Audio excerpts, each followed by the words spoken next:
The Velari homeworld was dying. From space, it still looked beautiful blue oceans, soft green land, and glowing cities spread across the night side. But beauty could not hide the truth.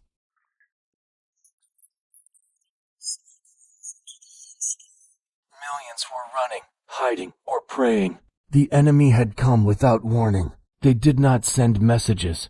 They did not ask for surrender. Their ships appeared like dark shadows and began their attack at once. Velari defense fleets tried to stop them. It was useless. Their weapons barely scratched the enemy hulls. One by one, Velari ships were destroyed, lighting space with silent explosions. Inside the High Council chamber, the Velari leaders stood in fear. Elder Seal, the latest among them, looked at the giant star map floating before his eyes. Red symbols marked enemy ships. The red was spreading fast. We cannot hold them, Sale said softly. His voice carried pain, not panic. Our shields will fall within hours. A younger council member stepped forward. Then we must send the call. The room went silent. Everyone knew what that meant. The galactic distress call was a final act. It was a message sent only when a species stood at the edge of extinction. Sending it meant admitting weakness. It meant begging the galaxy for help. And worse, it meant waiting. Still, there was no other choice. Send it, Sale said. A technician pressed the command. Across the stars, the Velari message spread. It carried images of burning cities, dying children, and shattered fleets. It carried coordinates, please. And one simple line spoken in a trembling voice. We are under attack. We will not survive alone. The message reached the nearest systems first. On a cold metal world, the Karth Dominion received it. Their leaders watched for a moment, then turned away. Not our war, one of them said. On a floating crystal city, the Lumeri saw the call. They whispered among themselves and closed the channel. The enemy is too strong. They decided. Helping them would invite destruction. One by one, species across the galaxy received the call. One by one, they refused. Some were afraid. Some were angry. Some believed the Velari were already lost. Others simply did not care. Back in the Velari world, time passed slowly. Hours felt like days. Elder Sale stood near a tall window, watching enemy ships move like predators in the sky. He waited for a sign, any sign. Nothing came. No fleets jumped into the system. No messages of support arrived. The galaxy was silent. They will not come, a council member whispered. Sale closed his eyes. For centuries, the Velari had helped others. They had shared food, medicine, and knowledge. They believed the galaxy stood together. They were wrong. Suddenly, alarms sounded again. The enemy had broken through another defense line.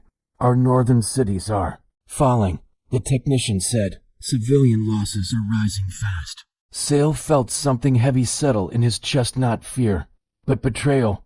Prepare evacuation plans, he said. Save who we can. As the council began issuing final orders, a soft sound echoed in the chamber. A new signal. The technician froze. Elder, we are receiving a response. Hope flickered but quickly died. From who? Sale asked. The technician hesitated. It's not from the Galactic Council. The room grew tense. Then from where? Someone asked. The technician swallowed. The signal origin is Sol system. The name hit the chamber like a shockwave.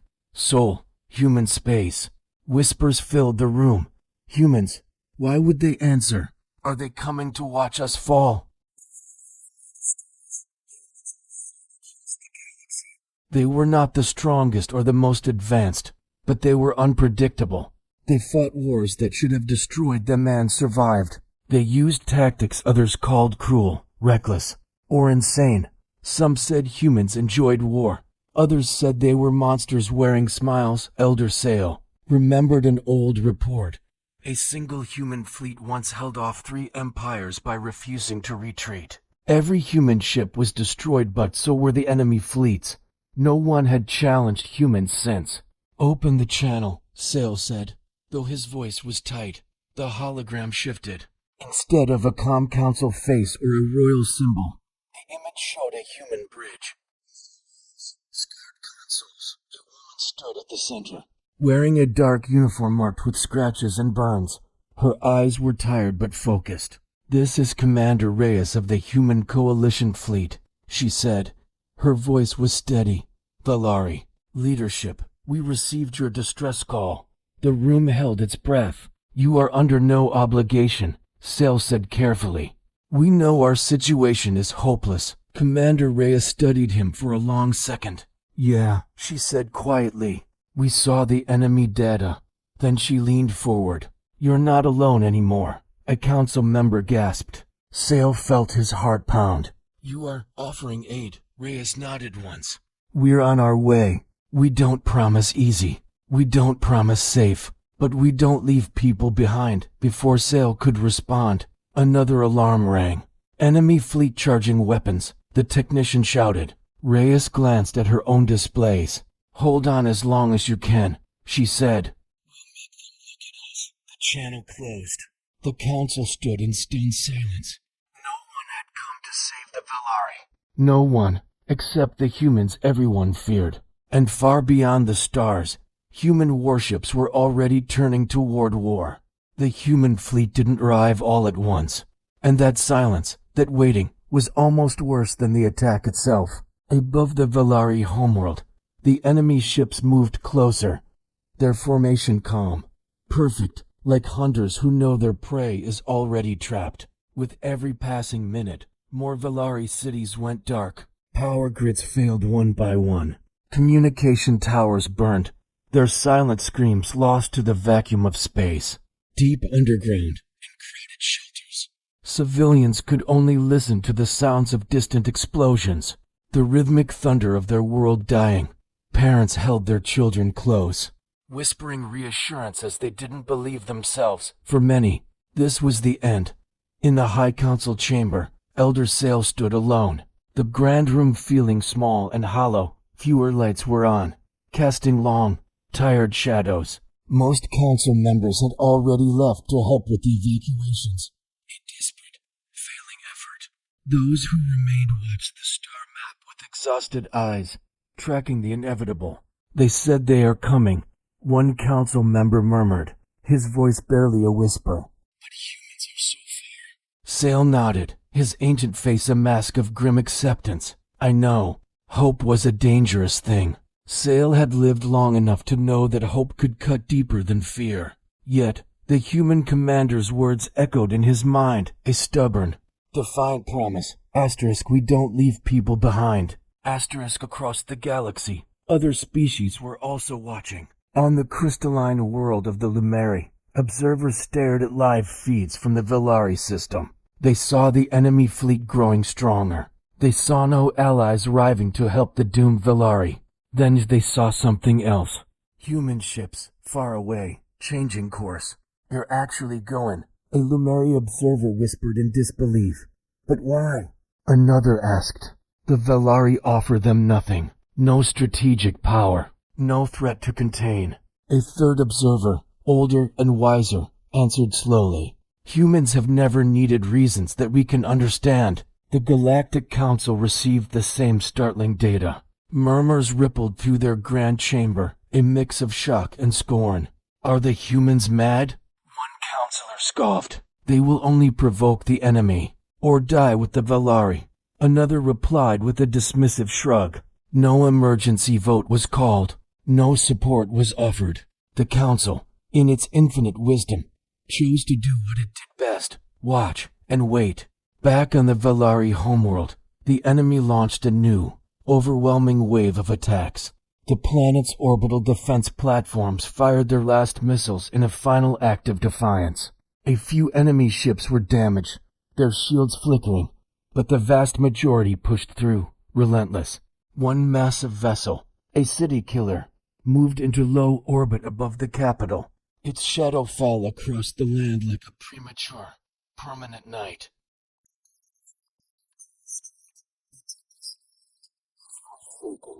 Phil closed his eyes. This was the moment. The moment when most species surrendered. The moment when hope finally died for good. And then, space itself seemed to break. A sudden flash of impossible light appeared at the very edge of the system. Then another. Human ships dropped out of faster-than-light travel in rough, uneven lines. They didn't arrive in a perfect, disciplined formation. They looked messy. Some ships showed visible damage before the battle had even begun. Their hulls were dark, covered in scars, scorch marks, and old repair welds. They weren't warships on parade. They were veterans who had come straight from another fight. They came like this, a young Valari officer whispered, his voice filled with awe. The enemy fleet turned. For the very first time since the invasion began, the enemy's perfect formation wavered. They changed their focus. The human ships spread out fast, not to launch a grand attack, but to form a shield. They deliberately placed themselves between the enemy and the defenseless Valari world. A voice, clear and strong, echoed across all open channels, reaching both the Valari and the enemy. This is Commander Reyes of the Human Alliance Fleet. Any hostile action against this planet goes through us first. The enemy responded with cold silence. And then they fired. Bright, terrible beams of energy cut through the blackness. One human ship took a direct hit. Its shields collapsed in a brilliant, shattering cascade. The ship broke apart, vaporizing in a silent flash of blinding light. Gasps of horror filled the Valari command center. They're losing ships already. Someone cried out in despair. Sale clenched his fists, his knuckles white. But he noticed something strange. The human fleet didn't retreat. They didn't fall back. Instead, they moved closer. The human ships surged forward, actively drawing enemy fire away from the planet. Smaller, faster craft darted through the ensuing chaos, launching precision strikes at specific targets' weapon ports, engine arrays, sensor hubs. They're not trying to destroy them all, a Valari tactical officer realized, his eyes wide. To cripple them, the enemy fleet was forced to adjust, focusing all its overwhelming firepower on the stubborn humans. And that, Sale understood, was exactly what the humans wanted. Down on the surface, Valari civilians looked up at the sky and saw something they had never imagined possible: human ships burning in their atmosphere, falling like sacrificed meteors to protect a world that was not their own. In the shelters, fearful whispers turned to ones of stunned disbelief. They came for us. They didn't have to. Why? Why would they do this? Elder Sale watched the brutal ballet of sacrifice unfold on the star map, his heart heavy with a profound, aching gratitude. Open a channel to the human commander, he ordered. The image flickered to life. Commander Reyes appeared in the screen. Behind her, sparks flew from a damaged console. Red alert lights flashed across her bridge. You shouldn't be here, Sale said, his voice thick with emotion. This enemy is not yours. Reyes offered a tired, defiant smile. Funny thing about humans, she said, her voice strained but steady over the sound of alarms. We don't need permission to care. Another explosion rocked her ship. I'll buy you time, she continued, her focus unwavering. Evacuate as many as you can. Get your people out of there. The words tasting like ash. Your people. Reyes nodded, the smile gone, replaced by grim determination. We already are.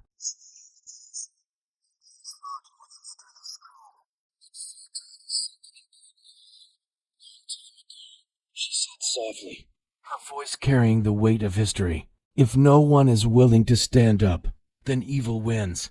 The channel bowed out as her ship violently veered, turning back into the thick of the fight. The hours that followed were a testament to human spirit. The human fleet bled out. It broke, but it did not run. The enemy had expected fear. They had expected a quick retreat. They had expected panic. Instead, they found resistance. A stubborn, relentless, uniquely human resistance. And as the stars themselves seemed to burn above the Valari world, one truth became crystal clear to all who watched.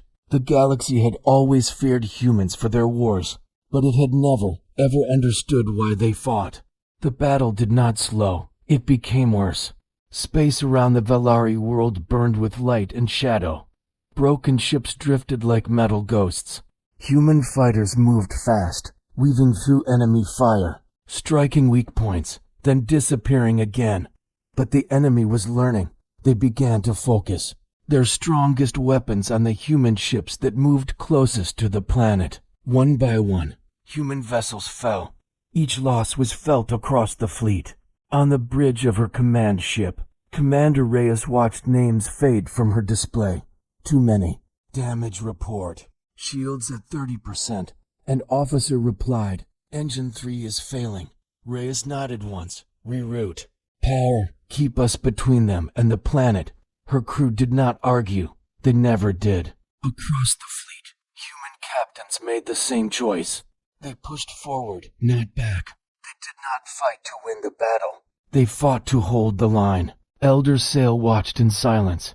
The humans were dying for the Velari. Not for land. Not for reward. Not for honor. Just because they refused to leave. On the surface, evacuation ships rose from hidden hangars. They were slow and fragile.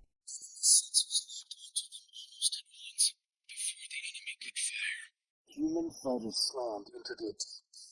Some were destroyed instantly. Others fired until their weapons overheated. Then rammed enemy drones head-on. They are shielding us with their bodies, a Velari officer whispered. Sail felt his throat tighten. The enemy fleet grew frustrated. Their attacks became less controlled, stronger, wilder. That was the mistake. Human commanders noticed it. They're angry, Reyes said quietly. That means they're not thinking. She opened a fleet-wide channel, all units. She said, switch to pattern Ash. There was no question. Human ships changed movement at once. They spread out, creating gaps that looked like mistakes. Enemy ships rushed to exploit them. Then the humans closed the trap. Hidden mines activated.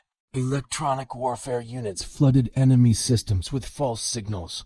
Enemy ships crashed into each other or fired at empty space.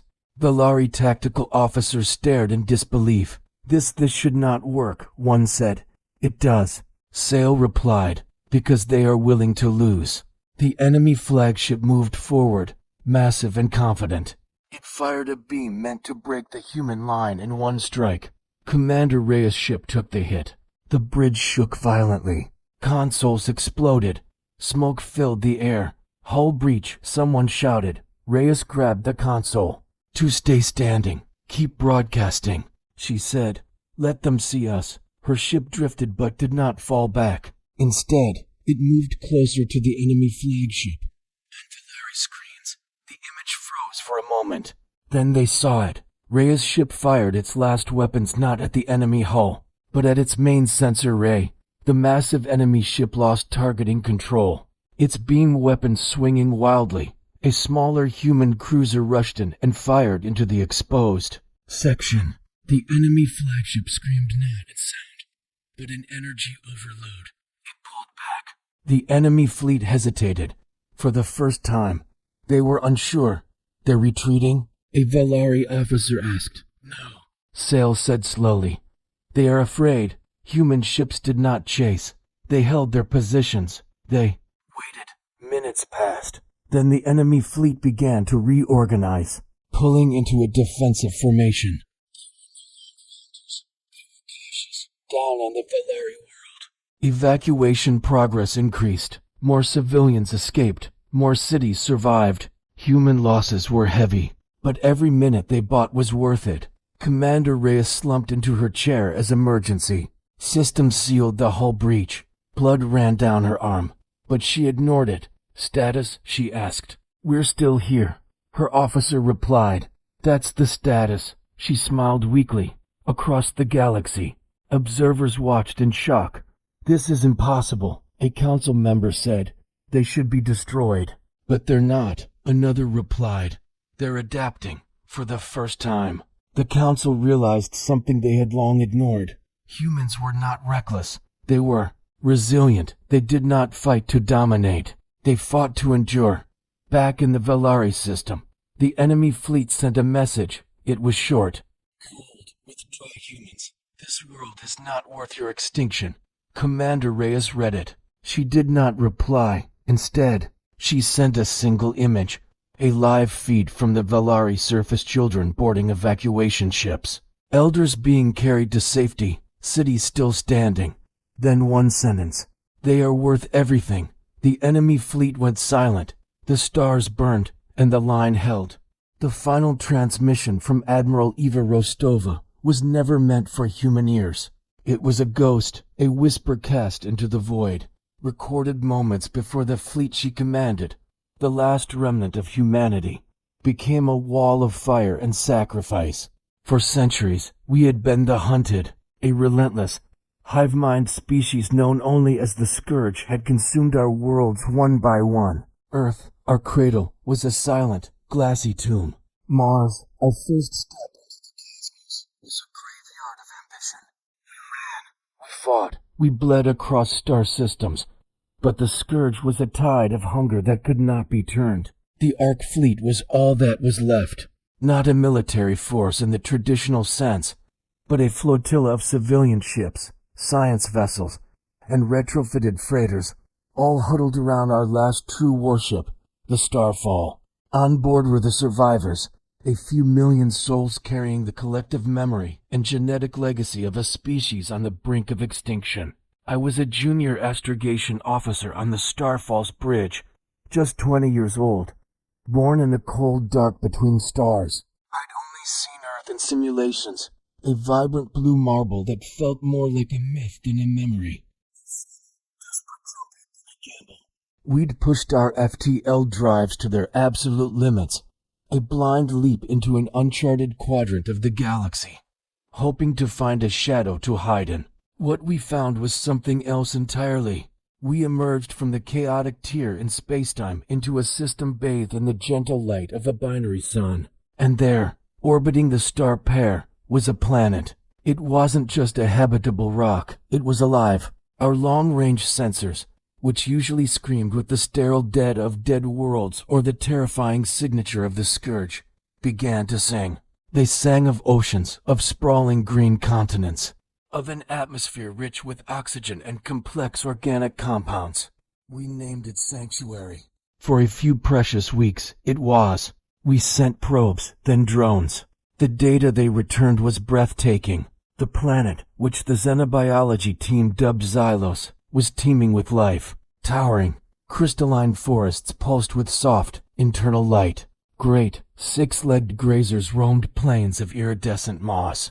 And in the sprawling, bioluminescent coral cities beneath its turquoise oceans, there was intelligence. The Xylons, as we called them, were a gentle, aquatic species that communicated through complex patterns of light emitted from their skin, a silent symphony of thought and culture. They had never known war.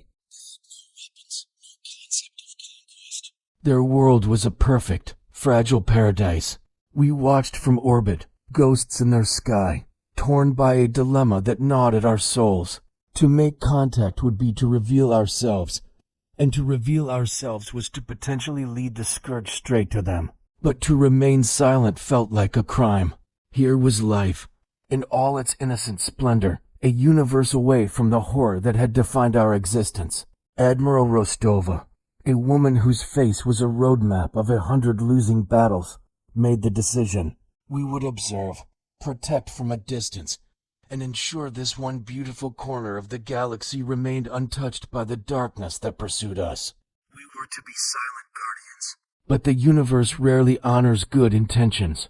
A deep space listening post at the edge of the system picked up a faint signal. It was a subspace echo, distorted but unmistakable. They hadn't followed us directly. It was worse.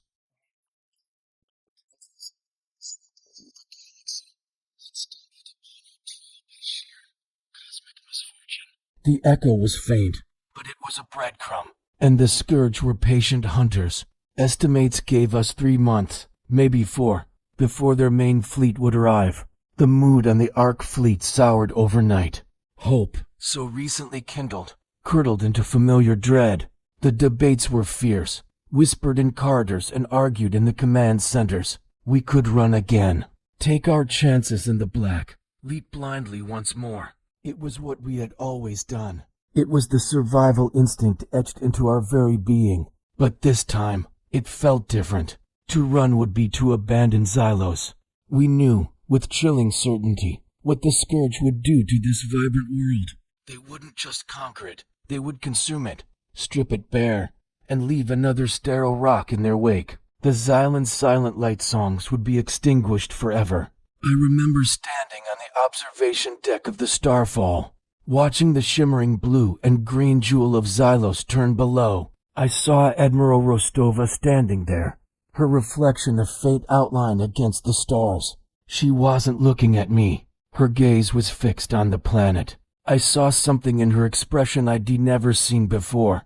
Not the grim determination of a warrior, but a profound, aching sadness. It was the look of someone about to make an impossible choice. The next day, she addressed the entire fleet. Her voice, usually so firm and commanding, was quiet, almost gentle. She didn't give an order. She didn't have to. She laid out the two paths before us. We could run, and maybe, just maybe, our species would survive a few more generations as cosmic fugitives. Or we could stay. We could make a stand. Not for humanity's survival, for that battle was already lost, but for the survival of the Xylans, for the idea that not all life in the galaxy had to end in screams and fire. For centuries, she said, her voice echoing through every ship, every deck, every crowded habitation module, we have fought to save ourselves. We have failed. But today, we have a chance to save something else, something better. A world that has never known the hate that has consumed our own.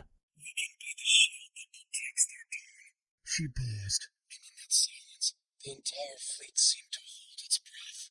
The Ark Fleet's final mission will not be to find a new home for humanity. It will be to ensure that another species gets to keep theirs. Every soul who wishes to take their chances in the escape pods and smaller vessels is free to go. No one will judge you, but the Starfall will remain. There was no mass exodus. A few shuttles, mostly carrying the youngest children, were sent on long, pre-programmed trajectories into the deep void, a desperate, 1 in a billion chance for the future. But almost everyone else stayed. An entire species, weary of running, decided to turn and face the dark. The next 3 months were the most focused and purposeful of our lives. The frantic energy of fear was replaced by the calm resolve of purpose. Starfall shields, converting our remaining civilian ships into a network of kinetic mines. Our scientists, in a final act of hope, compiled the entirety of human knowledge, our art, our music, our history, our science into a single, shielded data crystal. They devised a way to encode it into a complex sequence of neutrinos, a harmless ghost particle that could pass through the planet undetected. Using the planet's magnetic field as a lens, they planned to beam this final testament into the crystalline structures of the Xylan forests. We didn't know if they would ever be able to decipher it. It was a message in a bottle thrown into an ocean of time. Our last story, gifted to strangers. On the final day, the Scourge arrived. It was not a fleet. It was a wound in space, a swarm of black, chitinous ships that blotted out the stars. They were an insectoid nightmare given form, a tide of single-minded destruction. The battle was short and brutal. It was never a fight we could win. It was a delaying action. The civilian ships, retrofitted as bombs, detonated in sequence, their fiery blossoms tearing momentary holes in the Scourge formation. The Starfall, our last bastion, held the line. On the bridge, alarms blared a symphony of our demise. Breaches, weapon failures, cascading system collapses. But no one panicked. We did our jobs. We fired until our weapon ports melted. We held our shields until the emitters overloaded. Through the view screen, I saw the planet, sanctuary, still pristine, still beautiful. I watched as the neutrino beam, our final whisper, lanced invisibly towards its surface. As the bridge began to tear apart around us, Admiral Rostova turned from her command chair. The fires reflected in her eyes. Each of us, her battered, exhausted, but unbroken crew. She smiled. A genuine, peaceful smile. "It has been an honor," she said, her voice clear above the chaos. Those were her last words. My last sight was of the Scourge command ship, a monstrous leviathan, bearing down on us. And then, there was only light. We became a nova, a final, defiant starburst, a shield of fire buying a few more precious moments. Our sacrifice was absolute, anonymous. The Xylans would never know our names, or the name of our species.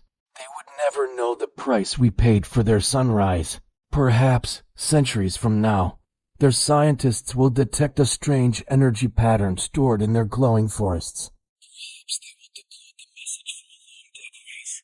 Maybe they will learn of Earth. Of humanity.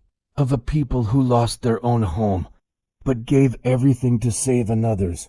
And perhaps they will look up at their stars and remember us, the silent guardians, the ghosts who chose to be a shield.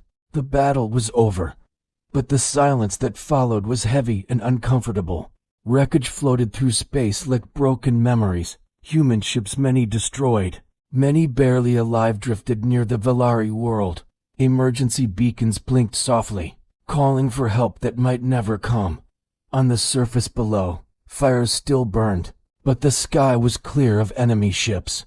The Velari world still existed. That alone felt unreal. Elder Sail stood before the wide window of the council chamber. His hands trembled slightly, not from fear, but from everything he had seen. Humans had come when no one else did. They had stood between a planet and extinction.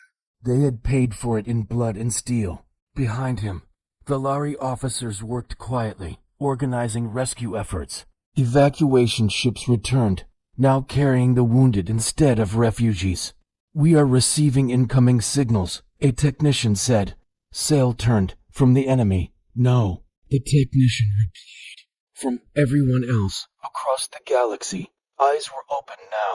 On the crystal world of the Lumeri, the observers watched the damaged human fleet in silence. "They should be dead," one whispered. "But they're not," another replied. "They chose loss." A third said slowly, "And somehow that saved the Velari. For the first time in centuries." The Lumeri felt something unfamiliar. Shame. The Galactic Council chamber filled with noise. "They forced our hand," one counselor said angrily. "No," another answered. "They exposed us." Arguments broke out. Excuses followed. We lacked data. We feared escalation. It was not our responsibility. But none of it sounded true anymore. One counselor finally said what the others would not. They asked for help. We said no. Humans said yes. The room fell silent, back in the Velari system. Commander Reyes' ship was finally stabilized. Power returned slowly. Life support held. Reyes sat alone for a moment, staring at the stars through a cracked window. She thought of the ships that would never return, the names that would not answer. A soft chime sounded. "Commander," her officer said. "The Velari leader wishes to speak." Reyes nodded. "Put him through." Elder Sail appeared on the screen. His posture was formal, but his eyes were wet. "We owe you our world," he said, "and more lives than we can count." Reyes shook her head. "You owe us nothing." "That is not how the galaxy works," Sail replied. "Maybe that's the problem," Reyes said quietly. Sail bowed deeply. "A rescue fleet from the Galactic Council is on its way," he said. "They claim they are coming to help." Reyes gave a tired smile. Funny timing. "Yes," Sail agreed.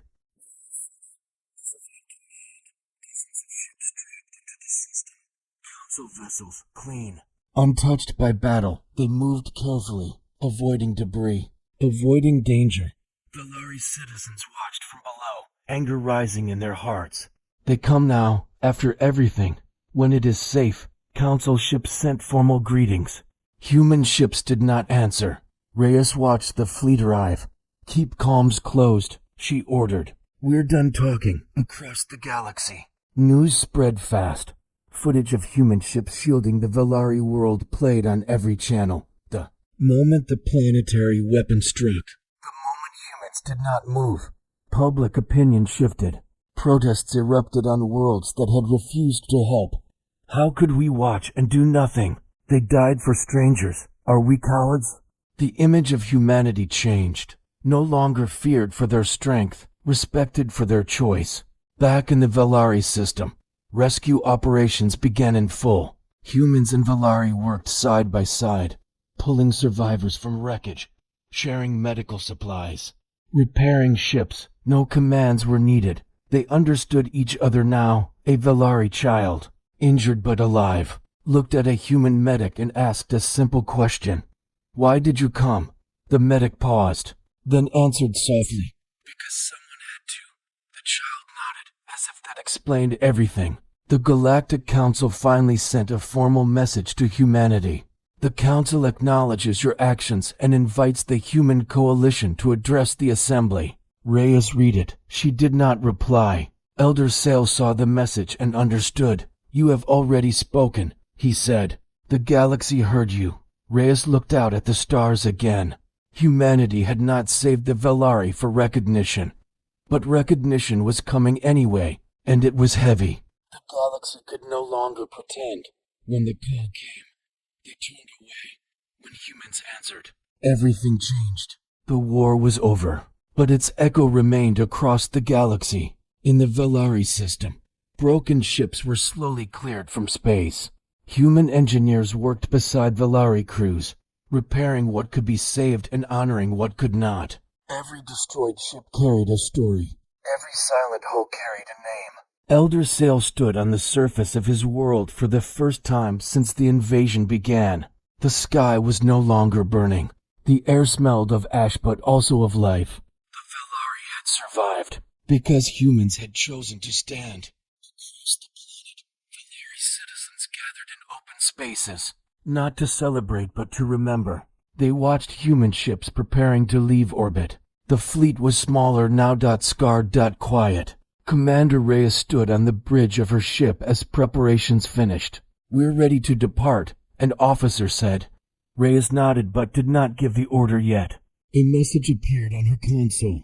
From Elder Sale, she accepted the call. The Valari leader appeared, standing among his people. Behind him, thousands of Valari waited in silence. You are leaving, Sale said. Yes, Reyes replied. Our job here is done. Sale bowed his head. Then allow us to say what the galaxy failed to say. He turned to his people and raised his hand. Every Valari lowered themselves to one knee. Reyes froze. This world exists because you stood when no one else would, Sale said. We will teach our children your names. We will tell them who answered the call. Reyes swallowed hard. Sale replied, that is why it matters. The channel closed. On the bridge, no one spoke. Then Reyes straightened. All ships, she said softly, prepare to jump. Human vessels began aligning for departure. As they did, something unexpected happened. Ships appeared at the edge of the system. Not enemy, not human. Fleets from across the galaxy, Lumeri, Karth, and others who had once refused the call. They stopped at a distance. They did not enter the system. They did not ask for orders. They watched. A single message was sent. We saw what you did. Reyes did not answer. Human ships jumped too. Faster than light, one by one, vanishing into the dark. The Valari watched until the last signal disappeared. Silence followed. Then the galaxy began to change. On world after world, old records were reopened. The Valari distress call was studied again. Not for tactics, but for truth. Historians marked the moment when the galaxy failed and the moment when humans did not. The Galactic Council called an emergency assembly. This time, humans were not invited. They were requested. Weeks later, a single human representative entered the chamber. No guards, no show of force, just presence. Council members avoided eye contact. Finally, the highest counselor spoke. The galaxy owes humanity a debt. The human representative replied, No, the galaxy owes itself a question. Silence filled the chamber. What kind of beings do we want to be? When the next call comes, no answer followed, because none was easy. Back on the Valari world, Rebuilding began. Human technology was not copied. Human weapons were not studied. Instead, something else was learned. When another small species later sent a weak distress call one not even marked as urgent, the Valari answered first. They did not ask the council. They did not wait. They remembered. Years passed. The story spread, not as a tale of war, but as a lesson. No one came to save the aliens, except the humans everyone feared. And slowly, the fear changed, because the galaxy finally understood the truth. Humans were not dangerous because they loved war. They were dangerous because they refused to abandon others. They did not fight to rule. They fought to protect. They did not ask who deserved saving. Fear beyond the Valari system. On a quiet human world, a child looked up at the stars and asked an old question. Why do we help others? An elder answered simply, because one day it might be us. And somewhere in the dark between stars, another distress signal began to form. This time, the galaxy listened. Thank you for watching. If you enjoyed this story, be sure to like, subscribe, and hit the notification bell for more. See you next time.